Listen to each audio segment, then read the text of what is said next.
Hi there.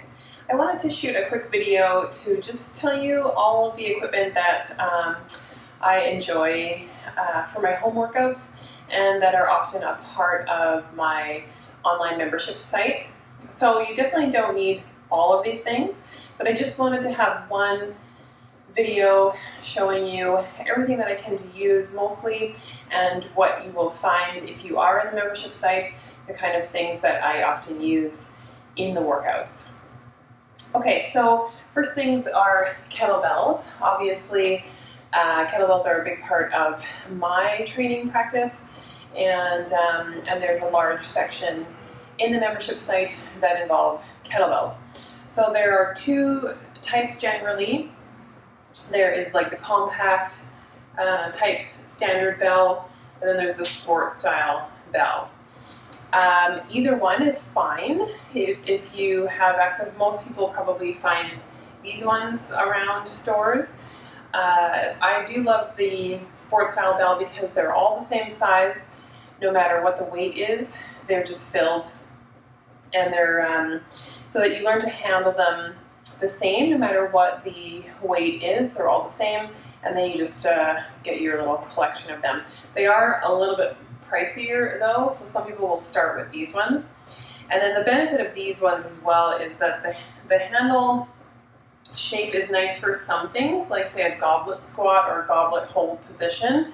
Because of the shape of them, it's a little bit nicer to hold, especially as you go a little heavier, rather than the straight ones here. But like, there are different ways to hold these ones. Bottoms up commonly is an option there. So either way, what I will say though about the type of kettlebell that you get, really pay attention to the quality of the handle, because when you're swinging a kettlebell and you're gripping it in certain ways, if you get a plastic one and there's a plastic seam on the handle somewhere, that's just going to tear into your hands really quickly. So even if the base of it has like some kind of plastic coating or something, that's fine, but just really pay attention to the handle quality. Run your hands along it. You want it to be smooth and comfortable, so that's important there. And then moving on to dumbbells, those obviously are another big part of any kind of strength training. And for a lot of the kettlebell classes, you can sub dumbbells for certain things. For other specific things, it's difficult, like swings. But if you wanted to just invest in one thing, I'd still probably go on the side of the kettlebells, to be honest. But either way, you'll still be able to kind of sub some dumbbell exercises for kettlebells and vice versa. So just a set of dumbbells. Again, I would it really depends on you for where you are beginning in your journey here. Whether you're a beginner, I would go maybe with 5s, 10s, and 15s. If you want something more challenging, grab some 20s. I would have a pair, not just singles, so that you can do things that you need them together, like rows, presses, bicep curls, things where you might want two of the same, lunges, things like that.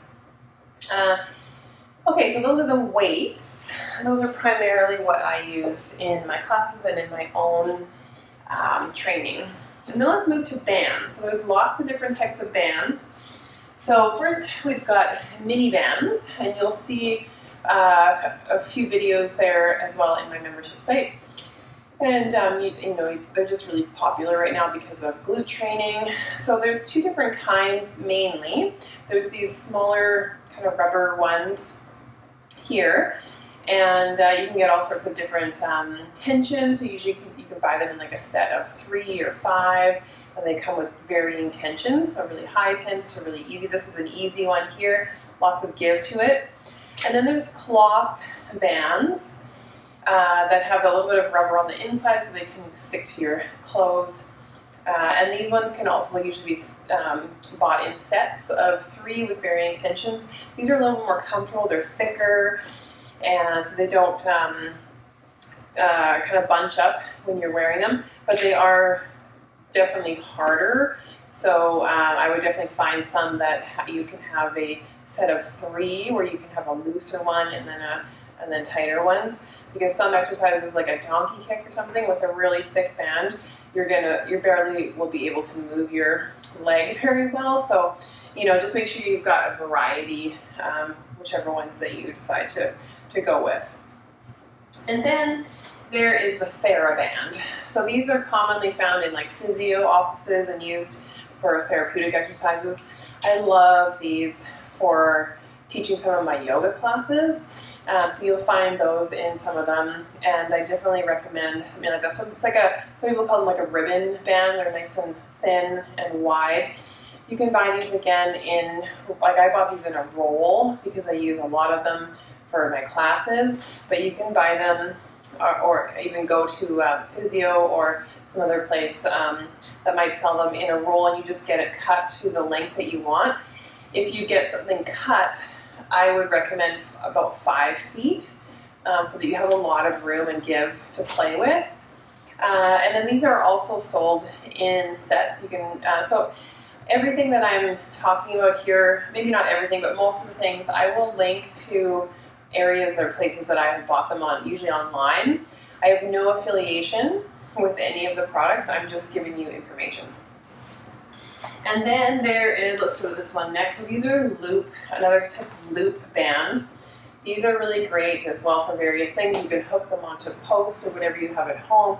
You can do pulling exercises. You can use them for upper and lower body things, mobility sort of things. So lots of great stuff with those as well. And then my other favorites are the tube bands. So these have the handles. These ones I bought on Amazon, and I will link to those. And what I love about these is that it just comes with one set of handles, and then you have 5 varying tensions here, and it actually tells you on the end what the total tension is. So this one is 40 pounds, there's a 20, a 15, a 10. So you can double them up to make them harder, you can use singles, and then that way you only have one set and you can change out the handle. This package also came with ankle straps as well, and then a little attachment that you could put on the top of a door and then close the door so that you can use it to pull and do all sorts of exercises there. So those are really, really great. Love those. Okay. And then for yoga, obviously I love to have a set of blocks. Super important if you need them for some props. Definitely get a set of yoga blocks. They're great for not just modifications, which I don't really love that word, but just different variations. I do fun, challenging things with the blocks, holding them in different positions, adding strength to certain yoga poses. So really, really great to have a set of those.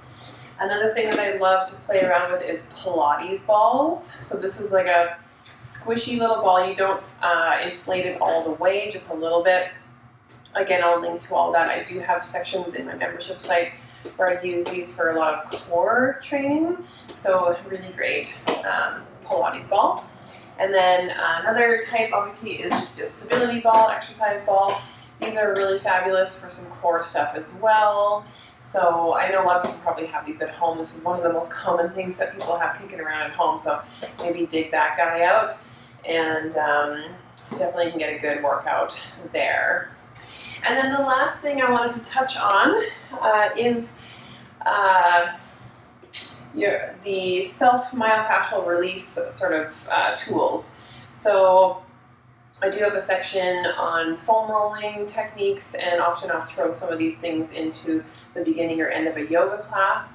So I recommend some kind of ball. This one I love, has little spikes on it. It feels amazing on the feet and on the calves and things like that. Glutes is another good one. So some kind of ball. You can either get like a specific ball for myofascial release, or you can just get something even from like Canadian Tire, like a tennis ball or a lacrosse ball. Those are really, really great. I use those a lot too in some of my classes. So that, and then some kind of foam roller is great too. So something that has like some texture on it. This one has a little bit, but it's still pretty mild. This one has a lot of texture, so it gets really intense. So something that you feel like is a good start for you. Just make sure it's decent quality and can handle a lot of pressure. And then you can get some great self-massage in there as well. All right, so I hope that helps. And again, I will link to everything most of the things anyway. Some things I don't have links for, I've just bought at various stores here and there. But anything that I have online, I will link to that. And let me know if you have any questions. And please check out my membership site if you haven't already. There will be a link below for that as well. I have a free sample, and then there's the full site. And I hope you enjoy this video. Thank you.